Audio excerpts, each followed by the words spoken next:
away here at home, Yeah. sort of same as. So it's been interesting to watch others though, like change and have to sort of adapt to the new landscape. Yeah, especially And like quickly, right? yeah, very quickly. And I know like a lot of friends of mine, and I'm sure you have the same, where like their companies weren't necessarily set up for it. No, for And sure. I think it's pretty common, right? Like a lot of companies had to adapt on the fly, and it looked, I don't know. I mean, it was interesting, an interesting set of challenges to be presented to the market for sure. yeah, like regardless of industry or anything, it's pretty interesting. I feel like it went one of two ways. Like a lot of companies had to sort of figure it out as like the band-aid solution and Yeah, try to figure out how to juggle that. And then there's other companies where I think they really saw the light in it, yeah. and they were sort of maybe already set up that way, and And it they had the agility to switch over promptly, right? yeah, and like Shopify and Twitter being able to just be like, okay, well this works so well that you guys don't have to come back to an office if you don't want to. Yeah, yeah. No, I think that's an interesting note. Um, I guess is the lockdown like it's quite a bit more intense in Quebec than Ontario, right? I think they were like the news would make you believe that, but I mean, people all throughout the stages here have been still going about their things and getting out and about. So I Right. remember it was like maybe at the height of everything, it was like in around like March, where there was like a lot of that the really heavy press coming out and a lot of uncertainty. It was Yeah. actually like a 200-person wedding in Westbound here. So Really. like, yeah, Didn't they get in the trouble though, those people? yeah, I'm sure they did. It's really interesting that the whole landscape of it all, because how much of it is really enforceable, if people are Well, and I mean, you look at like the protests and stuff, and obviously not to politicize anything because I don't, I don't want to dive in too much on that stuff. But I mean, like you Mhm. got to let people do what's necessary, and they didn't really crack down on the social distancing stuff in regards to that. And I think that I mean, how do you, right? Like that's a really good It's example of hard. something where it's a social cause, right? That like you can't Yeah. really the optics of that are bad if you were to try and enforce something like that, right? But other things like like a wedding or whatever, it's tough to really like it's tough to say, okay, yeah, this was absolutely necessary for you to do. You could have like it's an easier thing to kind of delay, let's say, Yeah. and I And guess less of a social faux pas to enforce. yeah, it must have been it would be really hard to be a politician during this time, that's for sure. I For don't sure. envy that job. Yeah, I mean Yeah, that side but of it and the stimulus side as well, right? Like the central banks and whatever. It's not like they had an easy job. Like you have a limited set of tools. You can do as much as you can with those tools, and then it's like where at what point are we at risk of doing too much? At what point are we at risk of doing too little? And then how there are still like obviously short-term and long-term consequences. Taxes will have to be accelerated to pay for this stuff. Mortgage deferrals will exhaust, the emergency yeah. response benefit will exhaust, and then we got to start dealing with employment recovery and stuff like that, right? So Yeah, I think that was the hardest bit of the whole thing for people to handle, is that like there was it would be scary if we somehow got this perfect, like we yeah, were pretty unprepared for this. And it'll be interesting to look back on and see what we did right and what we did wrong, but we had no clue how to navigate this, as a right, society at scale. Very hard. yeah, yeah, for sure. So you mentioned when we spoke, I guess you've been checking out a couple of the podcasts, and you wanted Yeah. to touch a little bit on what it was like to buy and sell property in the time of COVID, which I thought it'd be Yeah. really nice to get a firsthand recount of what that process was like. Yeah. So I don't know if you want to give me a little bit of a rundown on how that differed Sure. from your transaction prior. Yeah. So I guess for context and for anyone that's going to see this, so we moved out to Montreal about 2 years ago. We came out here just kind of on a hunch on like how, what's the city like, what's going on. And since we work remotely and we work from home, it's quite easy for us to jump to any city in Canada. And we wanted to put down our roots at that point and like just get a place, get into the market.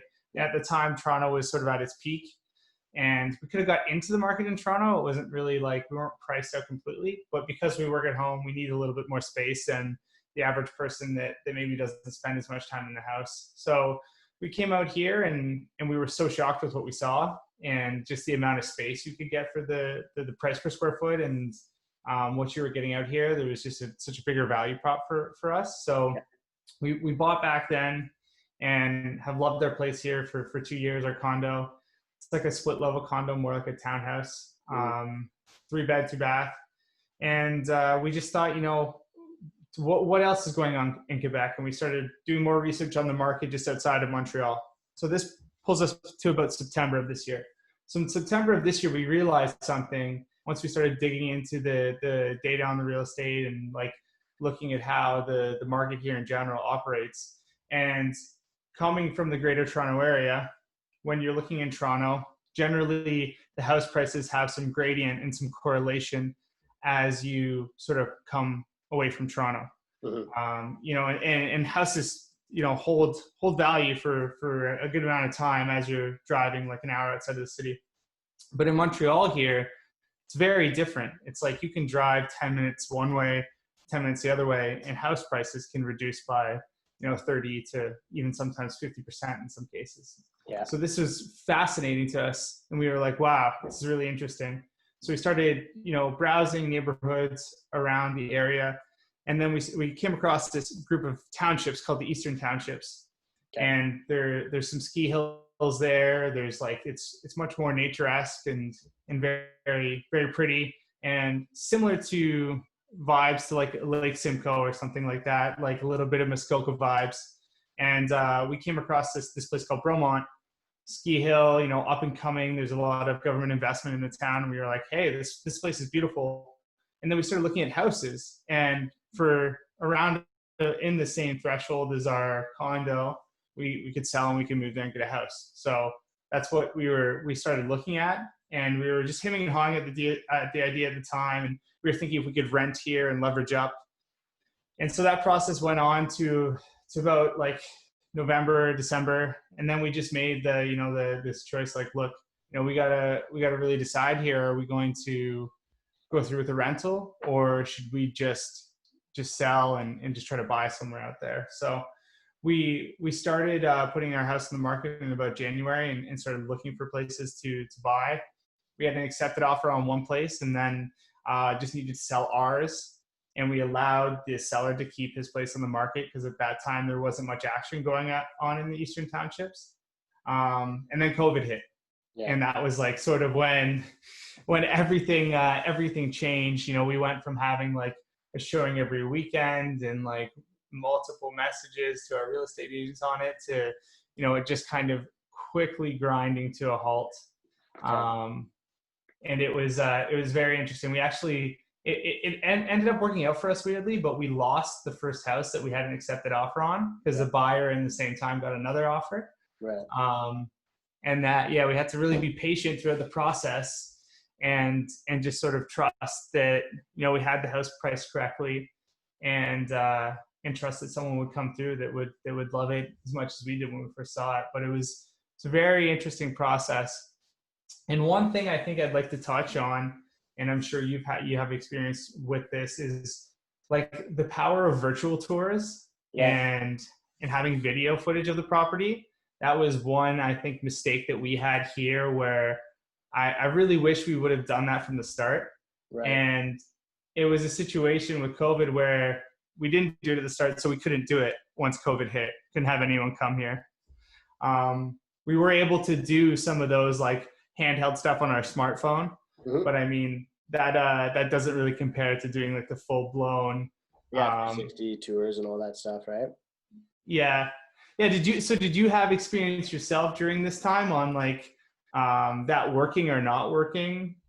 Yeah, so I mean the hard part with like the 360 stuff is the channels, right? Like in Toronto, like Treb really isn't built out to have like a proper full functionality. Like I think it works really well for commercial real estate where you know, you typically can trust the structure if it's like, you know, if it's a big concrete building, and you just really want to get an idea for the space. Like, I guess the idea is to eliminate the need for, let's say, 4 or 5 viewings between the start and finish of the transaction. You know, you kind of you get as much of it as you can online. And we actually have forms in Ontario where you have to basically verify that you've done almost everything that you can to not have to see the property in person. So basically, by the time you show up, you're ready, and like, you're basically in a position to make an offer, right? You just want to make sure Yeah. that once you see the property in person, you know, it looks and feels the way that you want. But I don't know if the technology has got to the point where it's an adequate replacement for that touching and feeling of a property in person. Like, we have the VR headsets. Like, we actually have branded cardboard headsets that we send out to buyer clients, and we'll go. I have a Samsung 360 camera. I have it somewhere around here, but anyway, I could step out and grab it when you're talking next. It goes in and takes the 360 images that are interactive, so you can basically, you just pop your smartphone into this cardboard headset, and you can actually look around like it's fully immersive. That's cool. That's really Yeah, cool. but the adoption is low, man. I'm not gonna Yeah. lie. You kind of just do it to appease your clients, and perhaps this is something that you might have noticed, right? It's like, it's tough to quantify the impact of that stuff, but you can't really not have it either. So Yeah. that's where it's a tough one. Like, how much of that would you say that you were doing once COVID hit? How often were you interacting with that as a buyer, interacting with that kind of technology? Yeah, so I think that basically those forms of technology worked really well as, like you said, sort of more of a confirmation. And Yeah, when there was two sources of mediums, like for example, if there's a 360 tour, and I agree, like with the 360 tour where you're clicking through, you can still kind of put, like, for not to be crass, but put lipstick on a pig, you know? yeah, You can make a 360 tour look really good, yeah, and you can hide what you don't want to see. But I found when, like, I was able to either like qualify properties, and qualified the one that we bought, actually, that we bought and we're moving into now, based on two sources of medium. So if there was like a 360 tour and a video, yeah. or, you know, pictures were really good, and then like there was a video, that allowed me to almost get to that sort of like 4-dimensional space. So I think having like to something more than just pictures is number one. And we did like the virtual tour of the house that we bought, and there was like an agent. It was like a FaceTime, or sorry, it was Right. like a FaceTime tour. So I don't know, not to confuse people, but virtual tours being the ones that like you just sort of do yourselves, whereas like Yeah. FaceTime being like almost like a virtual showing, let's Yeah, say. they're supposed. Yeah, I guess they're calling them now like the virtual or digital open houses or whatever too, right? Yeah, and those are, I think those are good when you have an agent on the other line Yeah, that will just show you every space of the house that you want to see. yeah, and And I inject a little bit of qualitative into it as well, right? yeah, yeah, definitely. And you can, like, because for like finishings and stuff too, we were quite particular on that with Right. this house. We wanted it to be very turnkey, and I could tell the quality of furnishing, like the finishing, sorry, from like that sort of virtual open house. Thought that was really valuable. So for me as a buyer during this period, it worked really well. And the space we ended up going with actually um, was we were pretty much like 95% on it, Right. just through seeing pictures, and having the showing of the house and the virtual open house. And then we did go there before we made the offer, just for that quick confirmation. Um, but yeah, we only had one showing at the house, and we were sold after that point. So Right. So you used it really, and when you went out to see it for the final time, did you go see any other properties, or did you pretty well qualified that this was the one, and you just went out to basically confirm that? we had done like other visits in the area. So we knew this was like in the area we wanted to be. And then we just went the one time, and that was like all it took. But I would say that property itself, though, was probably qualified about 95% on just seeing it through these virtual means per se. Right. Interesting. That's good to know. Like, I mean, it's always interesting to get feedback on this. Like, I can see from the analytics on the back end of the website whether or not people are actually using this stuff, and it seems like I've always just been like the adoption's too low to make it to really go and inject a ton of money into it. But I mean, the reality is if it does what you just described and gets one buyer, and realistically, like that's where the market's almost heading now with this technology is, and who knows how long this is going to last, but I could see it actually being a lasting change where basically you're only really leaving your office and showing a property to somebody if they are like basically within, a day of purchasing that property, right? Or they're going there to make the final decision. And so, Yeah, I mean, it could really, I've always had this idea of computer assisted real estate. So like CAD for designers, cool. right? That, it's just gradually eroding the pieces of the transaction that brokers can automate, right? And this seems like a really simple iteration of that. Like you were just talking about these, companies that haven't had the agility to adapt to technology quickly, like in the snap of a finger. But the ones who have are embracing it fully, right? Because there's Yeah. no transition period. And you see like a lot of the banks and stuff really scrambling to try and figure out how to have a remote workplace. Yeah. And I think too with this too, there's probably like a little bit of like the curse of knowledge going on with me. Like you forget what you know that other people don't know. Right. So I guess I should mention too that like with every property that we looked at, like I had been up and down the street on Google Maps, like on the street view. And Yeah. I had done like research on the sort of general demographics of the area. And I've already done like comparables myself as well. So I think that maybe we're like, I don't know, maybe everyone probably says this stuff like this too, but I feel like we're a different type of buyer than I guess the average. Yeah. And a lot of our transaction was based on like cost of living reduction while getting more value. So I feel like a lot of it, we were following the math anyways to begin with. Yeah. And then just that like, but for that qualitative, like, there is an emotional aspect, of course, to For sure. anyone's residence. So like, that those means and the technology kind of really just check that box for me. It's interesting that you mentioned that because that's like really what I wanted to get into a little bit more, without like obviously as much as you're comfortable with, but like how did you guys, like what really made you decide to move out of an urban area into a more suburban area? Because I've always mentioned that, I thought that was going to be a trend and people seem to be discounting that eventually the millennial generation will have kids and need more space, right? And I mean, the urban area is Yeah. great, but like, and all these Ipsos polls and stuff mention that millennials all want to live in the city forever. And it's like, well, most of us can't afford to. And then we also don't know what the next phase of our life looks like until we're immersed in it. And then all of a sudden in the snap of a finger, and I know this because I have a 3-year-old, the snap of a finger, your priorities change, right? So how Yeah. much of that, like what prompted that decision-making process?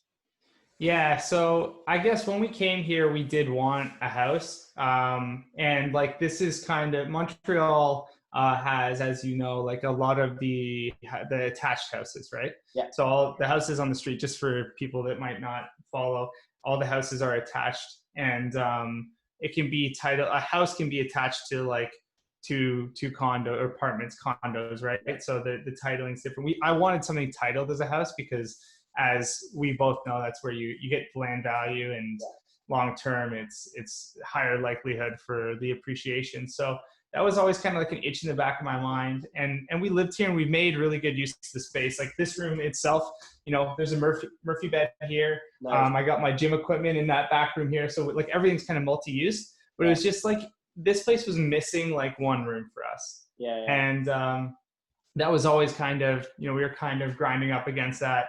So I think more space is what we were looking for.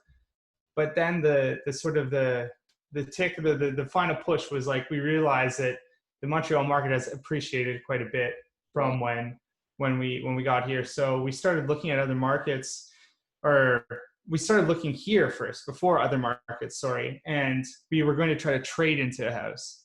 And then when we were looking at these other markets, we realized we wouldn't really have to trade. Like we could make money, have less of a mortgage, acquire a vehicle in that in the economics there, and still it'd be better position for the long term when we want to have a family, or when we want, even when we need even more space, right? So just having something that's like a little bit more scalable in terms of the rest of our lives, and thinking like farther out. And I guess on the other side, sort of playing devil's advocate, we don't know what we're going to miss, obviously, yet Yeah. from being in the city. There's a lot of convenience here, and we're chalking a lot up to like now having a car, we'll be able to like, we won't be worried about the easy walking convenience, but there's obviously going to be some stuff and sacrifices that we'll have to take to, you know, have the more suburban lifestyle. Yeah. But for us, it was really a cost saving maneuver, and one where we could, you know, have more long-term value as well while doing so. Yeah. So unlock a little bit of that equity too. Yeah. And it's like you mentioned, you know, like if you run out of a room, like if you said you're short a room, that's not something you would really realize until you've lived there, right? Like you're often, when you're first living with somebody, you're making an assumption, and then, you know, the house will prove to you whether or not that assumption is correct, right? And I think that based on what you know about millennials, like other, you know, counterparts that we would have that are out in the market or not, you know, do you see that being like a trend that could continue, especially now with the work from home culture? Like you just mentioned, you know, basically treating your house like a mixed use asset, and like that'll probably be, you know, a lot of people will have a workstation and perhaps two workstations so that, you know, one partner can work further away from the other. Like, do you feel like you're on the forefront of a trend there, or do you think like, you know, you're just kind of an anomaly? No, I definitely, well, I mean, Shopify being like the first unicorn in Canada for like a very long time, and one of like a small, not even handful of unicorns in all time.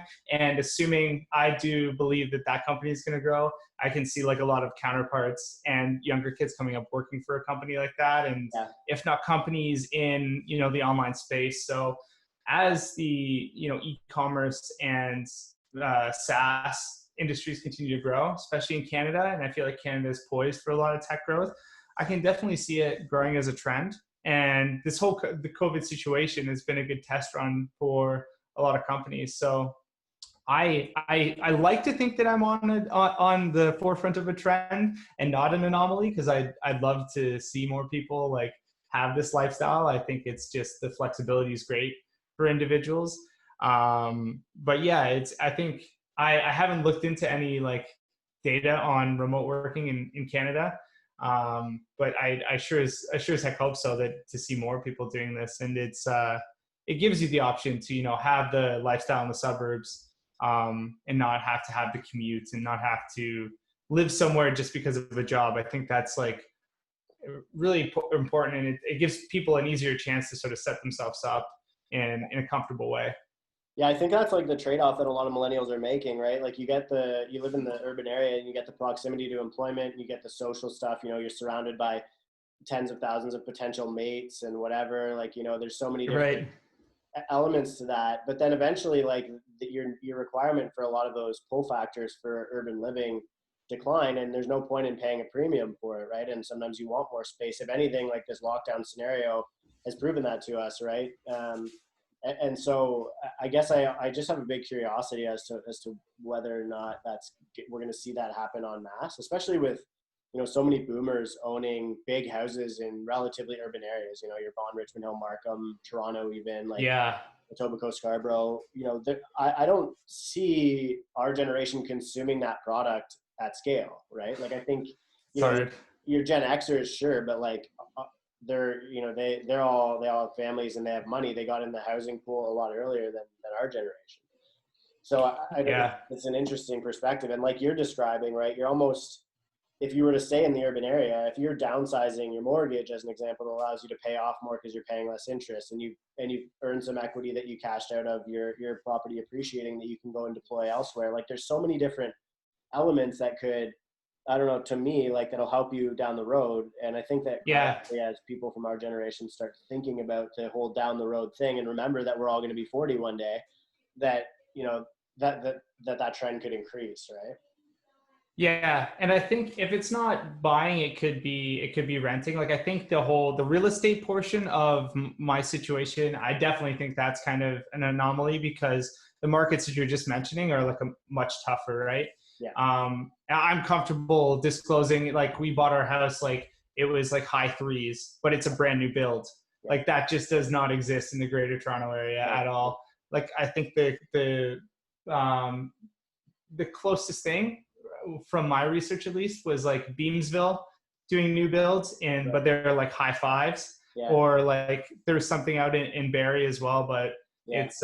it's a much harder, I think, in the GTA for people to get into the market. Yeah. So I think that's another factor at play. The only people that I've really seen like kind of going for it are people that get a good deal on like an older home and they're willing to put in the work to sort of fix it and kind of make it their own. Yeah. But it's hard. There's like not as much new builds over there as there are here. There's like lots and lots of new builds here in Quebec. We're pretty lucky that way.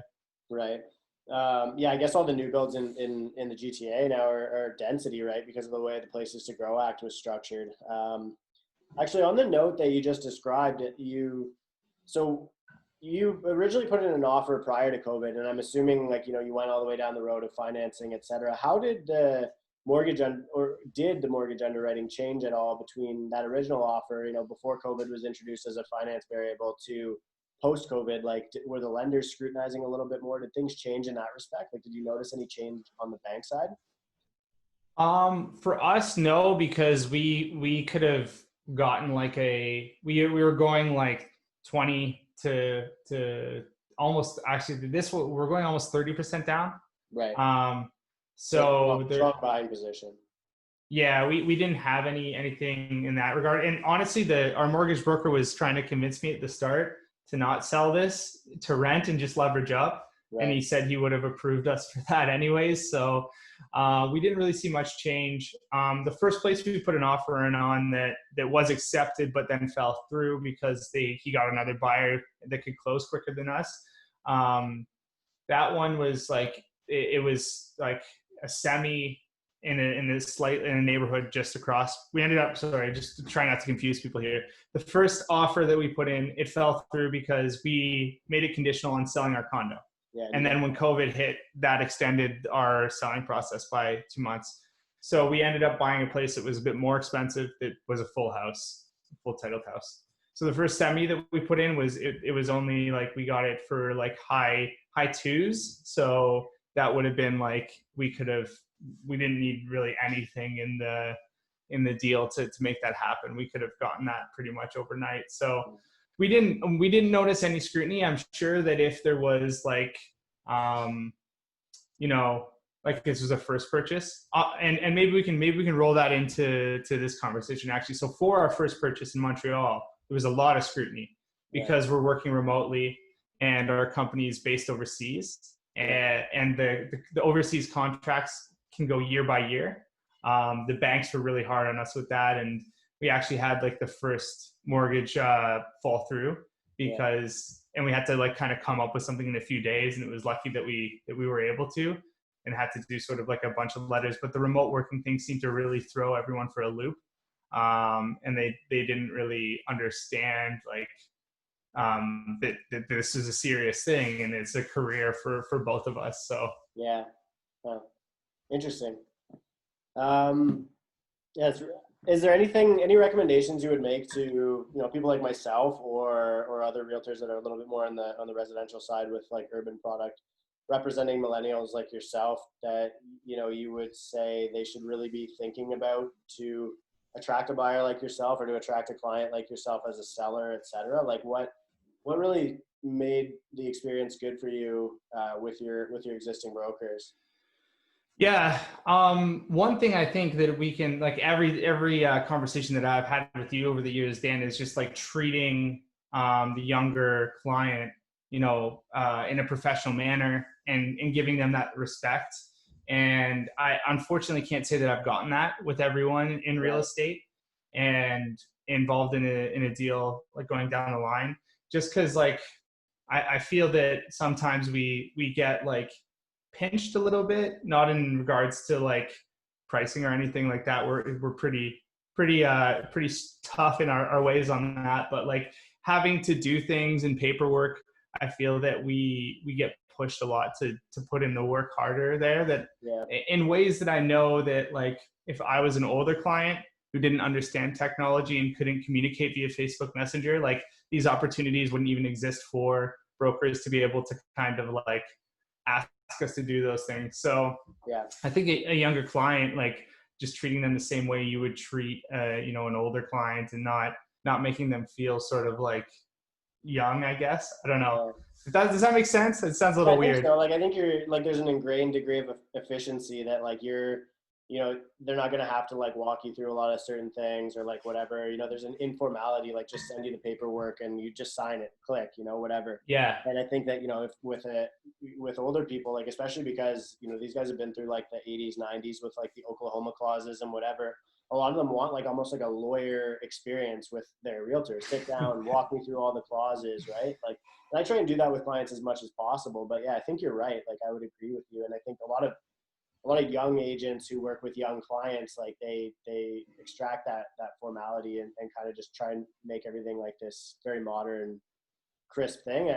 And I don't know, I mean, you've seen examples of that not going so well in the past, right? Especially in the pre-construction Yeah. side. It's just like on the Toronto pre-construction, it's like basically a realtor gets a floor plan from the builder. They send it to you and they send you the builder's like application form basically, and you just fill it out and then they send it off and get like 4%. Now, I mean, there's obviously like, there's always a lot of kickbacks on that and stuff like that, but still to me, it's just like that's like, you're paying somebody, like, it's free money as an agent, right? I don't really Yeah. get that stuff, but I've always just thought it was really interesting. Yeah, yeah, and I feel like too, there's a fine line. If someone listening to this is a younger broker and they do have younger clients, there's definitely, obviously, like, there's a level of relatability to the younger clients. But at the end of the day, they're clients, right? You know, Yeah. they're not friends or buddies. And I mean, you've always, like I said, you've always been really great with that, and you've made me feel like feel good, and there's that like mutual respect in business. But I haven't had the same situation with others. They've kind of like been dancing more to the sort of the buddy friend side of the table than like the, client, broker sort of, or agent relationship. Yeah. I might be, just coming from my background and the way that we work with clients at Deal Dash, it might be, I have like just such a sky high expectation. Yeah. But I would say that's sort of the one thing, and that's number one. Like, a service is sort of always number one for me, but number two is like data, and like Right. using data. I've had like experience where I feel like I'm like the agent's trying to snow me and trying to drive my price down, and just saying like, well, this is what the market is doing for this reason that I have no data to back it up. Yeah. And like that type of stuff drives me nuts, because it's like every part of the equation for me, I'm trying harder to put data to it. But that, yeah, I think that like, if I was talked to with data, like, hey, you should do this because of this reason, then it's a lot harder for me to argue. For sure. But yeah, I get that. Again, not everyone's gonna be like that. It's tough, man. Like, I know, because a lot of like, it takes so much time. Like, I do all my own primary research, right? And like sometimes I try and be timely with it. Like, I want to be consistent. I've been doing weekly updates, and then I used to do monthly updates, and it's always changing how you can deliver that. Like, now I'm doing Instagram TV videos. Before I was just doing like Nice. really formal blogs and stuff like that. But there's, for a lot of agents, like, they don't feel that that's what they get paid to do. Like, I think most of them really think like that they're like, I guess there's like a ton of different elements to it, but like, I think market analysis is a huge one. You need to know what's going on. You need to know what prices are. I think there's the legal protection element, but then there's also like the element of understanding the structure of a home, right? Like, and for you, if Yeah. you're buying a brand new home, it's not a huge deal, but I mean, you're familiar with a lot of the old cottages and stuff in the GTA, and it's like, you take a client through that, like, you really got to know what you're looking at, right? Like, a crawl space Yeah. and walls have been taken out or whatever. Like, there's, in any given home, there's a $40,000 to $50,000 or $40,000 to $100,000 risk that a client could be assuming if you don't know what you're looking at. And if you're going in with multiple offers and waiving your right to an inspection, then it gets even uglier, right? Yeah. So. Yeah. I think too, like the younger clients, I think word of mouth is like really, really powerful with us. Like, Yeah. I'm sure it is for older clients too, but like with the younger clients, although, maybe you're not going to work with that client again for a few years. Like they're friends, like the people in their circle are like the recommendations that could come there are really important.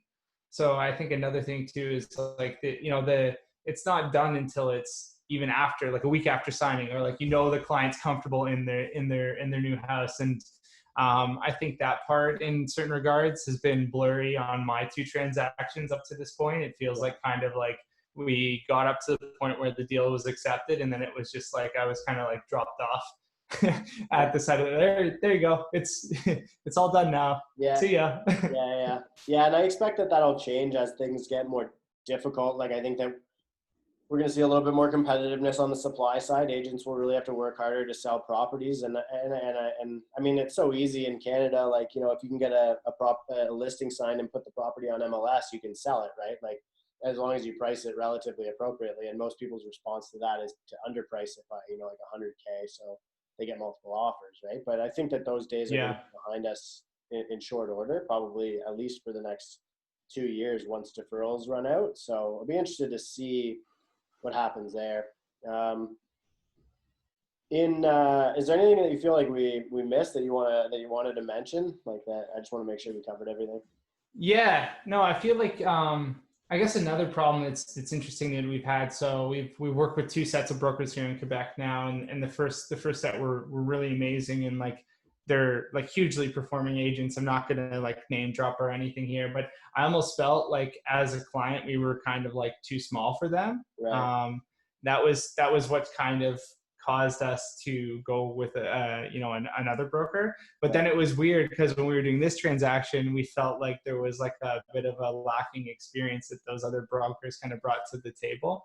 So it's been a funny thing for me. Real estate's like they say it's the biggest transaction, and doing two, I guess, transactions down the last 3 years, I'm still like yet to find that like broker here that I can partner with and make the long-term relationship with. I found that that's like a really tough space for me to navigate. Like I would prefer to just work with one person that I know. I wish you had a clone out here in Quebec that could. Maybe I'll get my license out there for you. Yeah, exactly. But I think that's interesting, and that's like a struggle as a buyer out here for me at least. Yeah, for sure, man. So what do you think is going to happen, like in the general, before we sign off? Like, how do you feel like this whole thing's going to go? You think the market's going to go, like, did you buy because you felt like the urban area was kind of tapped out, or like it was just the right move for you, more personal decision? Like, did any market stuff go into that, or you want to, like, I just have a genuine curiosity because I know you're pretty informed, and most millennial purchasers have a lot of information at their fingertips. So like, I'm just wondering what kind of qualitative decision making went in there, like when you talk about the data, etc. Yeah, so they basically at one point we were we kind of had a gap that like we felt like was too long in selling. This was about at like just about a week over the month point, and it was good that we waited it out because we got like the offer we accepted like I think like a week later. But what I looked at was what the predictions were on how the market was going to potentially fall, like the potential, ultimate downside. And in terms of buying, we probably would have been okay. But I think that our property, like the sellers were quite in a rush to sell that anyways. Right. So I think we maybe we overpaid by like 2-3%, but I think we saved a potential loss here of like maybe up to 10. The worst or like the best maybe being 0. But I just felt since we'd kind of opened this can of worms and we were like close to having it buttoned up, it was like, strike now, just because there's so much uncertainty. And I wish I could predict the future, of course, but like, who really knows at this point? We're coming into like a hyperinflated period where things are going to be like really kind of funky. In real estate and in like the markets in general. Yeah. So in itself, right? Yeah, I knew that very moment in time. So I was like, look, let's try to finish this and bang this out, and that way we can sort of avoid the uncertainty in the future. Yeah. Good call. Yeah, and I guess you were trading in the same economy, right? Like it's not like you were trying to sell today at the top and then buy back in a year and time the market and whatever. Like at least it was an apples to apples transaction, right? Yeah. It was like, what they say, like you don't have to buy at the very bottom, just buy like when it's like at a low point, and then you don't have to sell at the very top as long as it's like you Yeah, have your margin in there, and we yeah. sort of had our margin in there still, so it was like this is the time to execute. Are you anticipating growth on the like more growth on the Bromont property than the one in Montreal? Like, are you pretty bullish on suburban areas? Yeah, I mean, this spot particularly is kind of an anomaly in that way because the people that we bought from actually they built out the neighborhood. They were the builders of the area. So this was like kind of the house they were living in while they were building. Cool. It was pretty underpriced, and it has the option, like it's titled for a garage. We're going to build a garage, finish the basement, and I feel like if we do that, we're already kind of Yeah, at par with the other homes in the area that are like in the sixes. yeah. So I Right. think for that situation on a micro perspective, certainly. And then they're expecting to see a lot of growth in the Eastern Townships, especially now because during this time, like a lot of people were relocating to cottages to work remotely from the city. And apparently that's kind of like created more interest in the Eastern Townships. Cool. And I just think it will eventually take on at least more correlation than it has now to the rising prices here in Montreal. Cool. Very cool. I'm interested to see how it plays out for you, and congratulations. When do you close? Thanks. So we close August 2nd. Nice, nice. Okay, man. Maybe I'll have to come take a visit in the summer then.